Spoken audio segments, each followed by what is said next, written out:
Hello everyone, I hope you're all well. One opportunity that this crisis has provided us is that we can take the opportunity to undergo knowledge acquisition.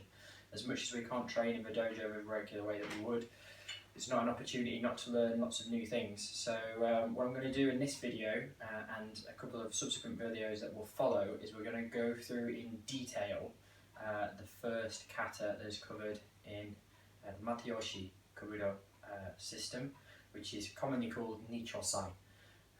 So Nicho Sai as a kata is the first kata that's typically introduced. Some systems and some schools will have other katas that's introduced first. The kata it's got quite a lot of repetition of one key combination, but the applications of that movement can vary and can be quite diverse. When I normally teach this kata, I would teach 4 essential bunkai, which you can see elsewhere on my channel. But then there are multiple applications and variations on each of those. So I'm going to talk through some of those, but what I'm going to do is I'm going to focus on the details of performing the kata and each of the movements. I'm going to do this in a lot of micro detail. So in each video I'm going to cover a section of the kata. So I'm going to assume that you know the order of the kata, but if you don't, then you will be able to pick it up from the videos, but we're just going to do it a section at a time. Obviously by looking at them all, you'll pick up the whole kata and hopefully you'll be able to perform it. Okay? So, I'm not going to start with the first move of the kata. Instead, I'm going to start with the primary combination of the kata. And so I'm going to do this first slowly and then break it down. So, the movement begins with Tchaikovsky, Gedan Harayuk, Nodotsuki, Gedan Barai, okay, or Gedan Uke. So that combination of those 4 moves is the key combination that repeats, I think, 9 times in total in the kata. So at the very start of the kata, the way it was first explained to me was that the original first move of the kata was not as it's most commonly practiced, which is just coming through as a ski. The way that it was explained to me is that the original application of the first move of the kata was actually to come forward and thrust and then continue into the combination that we know and practice and etc. The explanation that was given to me was that as an application, for the vast majority of people that was deemed too aggressive. Whether you believe that or not is, whether you think Gullible's got 4 L's in it. But what's important is that first movement, which can be interpreted both as a ski like this, or can be interpreted as a ski like this, both have valid applications. One thing that is true is that the first move contains a feint, okay, which is often missed. So I'm going to exaggerate this hugely here to make it obvious. But the intention of the first move, unlike both Nicho Sai and Shimbaru no Sai, which both progress with a forward head block, okay, so you come forward in this kind of way, either at an angle or straight forward. You want to show the intent of this shoulder coming forward. So for example, I'm going to exaggerate this, you want to make it seem that that is your primary method of going forward and then come through with the opposite hand. So doing that from the side, what that should look like in practice shouldn't be a huge shoulder throw. That isn't the intent at all. What you should have is a weight bear onto the right foot, so you compress and lead slightly with the shoulder.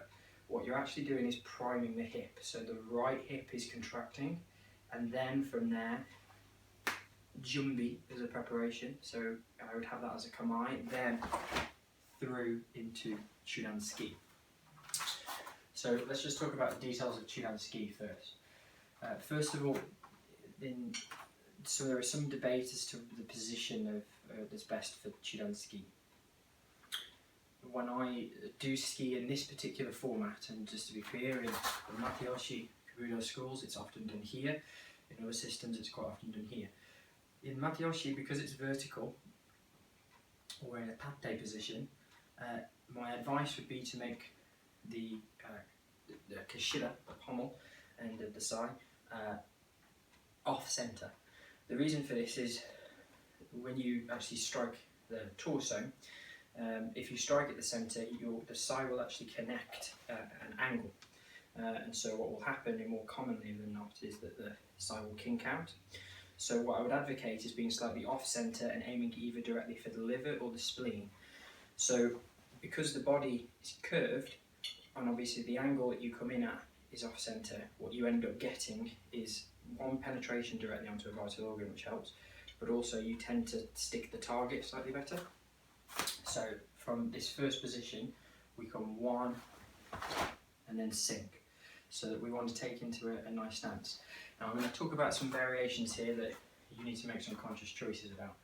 If you look at old footage of Madayoshi sensei and some of his students that perhaps didn't do karate, you will see examples of where the style of this punch is far more Chinese in style. So for example, you'll see the body being turned far more sideways, far more extension on the front hand. And for distance, because everything I do also has to connect to my karate and everything else that I don't do this, and it wasn't taught to me that way originally anyway. What was taught to me was the idea that as the punch happens, the hip must remain square at the end of the movement. That doesn't mean that the hip doesn't torque throughout the movement. So my hip is not dead. What quite often happens is you see in the initial movement is these mistakes to watch out for, is you get a shoulder lift. So whether somebody lifts the arm or not, you get a shoulder lift, you get a step, and then they do the secret hip wobble of doom, where they sort of do this, which is obviously, you know, a recipe for total disaster. So you don't want to lift the shoulder, you want to spiral down, keep the shoulder flat and come into that first movement. But as I was always taught, the hip is always square. Another thing that's important about the punch is how you hold sai. It's one of the most common mistakes I see regularly, which is that the sai, when it makes contact, must be stable.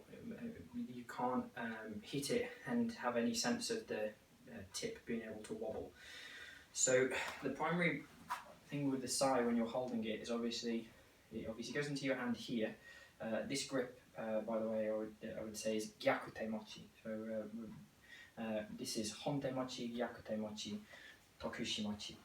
So honte mochi, which is this natural grip, is, you know, if I didn't tell you how to use a sai and I said how would you use it, you pick it up and you poke the other end with them. So this is the natural way of holding it. This is the reverse way of holding it, and therefore gyakute mochi. So when we're in the gyakute mochi, which we are for the punching position, you want to make sure that the last phalange on your index finger is where the tension is applied, so that you have downward tension applied through that. What you don't want is your finger to run flat along the sai. That might be very comfortable and might be an easy thing for you to do, but I would just advocate you try and punch something, you know, like a bag or a wall or even the floor with the sai, and you'll very quickly realise that that's a stupid way to punch.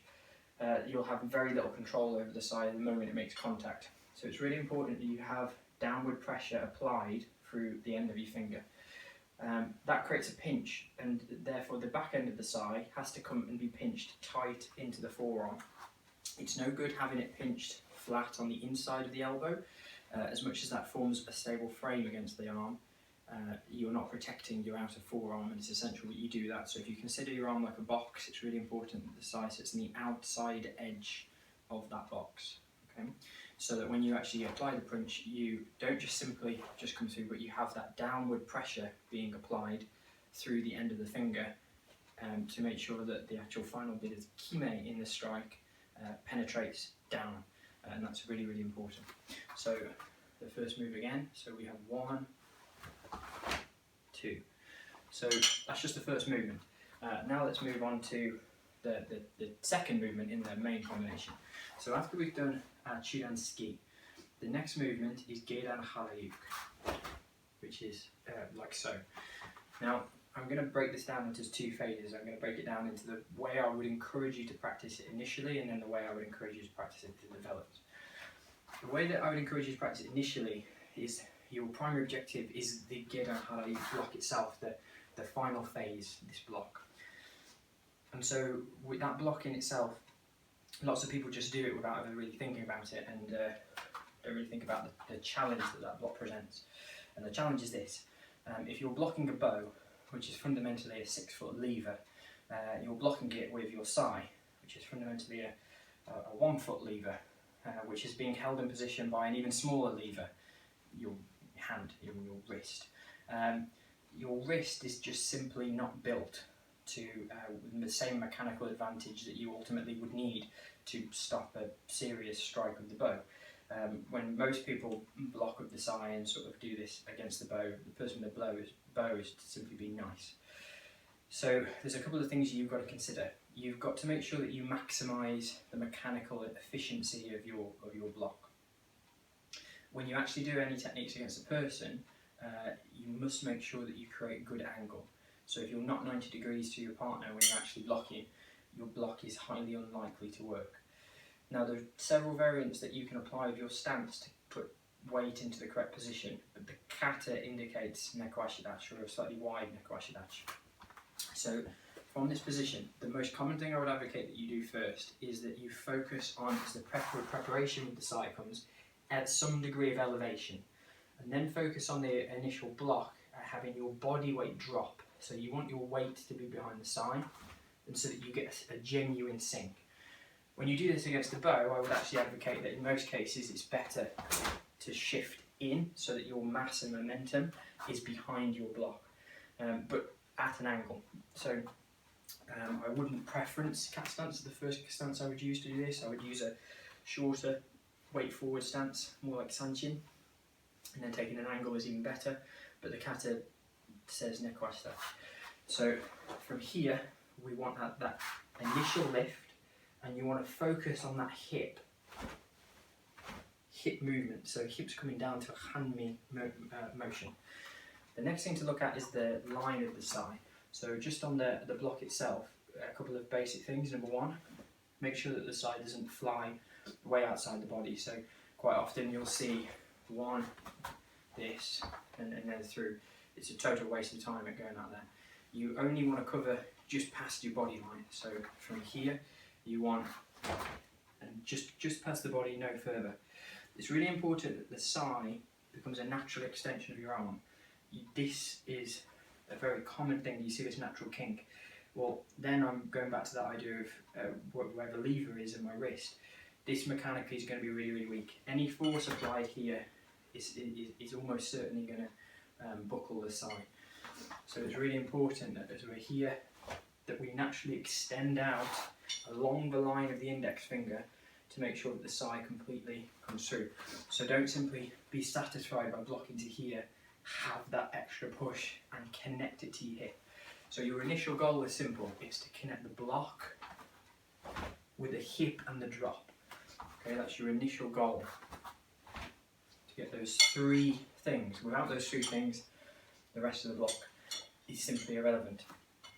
Now, that is technically the second block, because there is another block there that is quite often missed. So in the basic form, this is just a preparatory movement, but we actually make use of the preparatory motion here. So I have a chudan block first. So notice this covers my torso. So my elbow is in tight to the body. I'm not out here because mechanically this is really weak. So I'm really, really tight. And I've got to make use of, as my hip contracts, bringing this all in tight. From here, the same action we just talked about with the hip still applies. So I've got to open my hip and drop. The difficulty is I've got to do that in reasonably quick succession. So what I would advocate first is you focus just entirely on the sink and the drop. Then you need to get the double movement so that you have the initial block, then the second block. So from here, 1, 2. Okay? So that is the Geidan Harayuku motion. It's important that you add that in. That brings us then to the third technique of the first combination. So from here, the next motion is Nodotsuki. So first we jumbi, we prepare.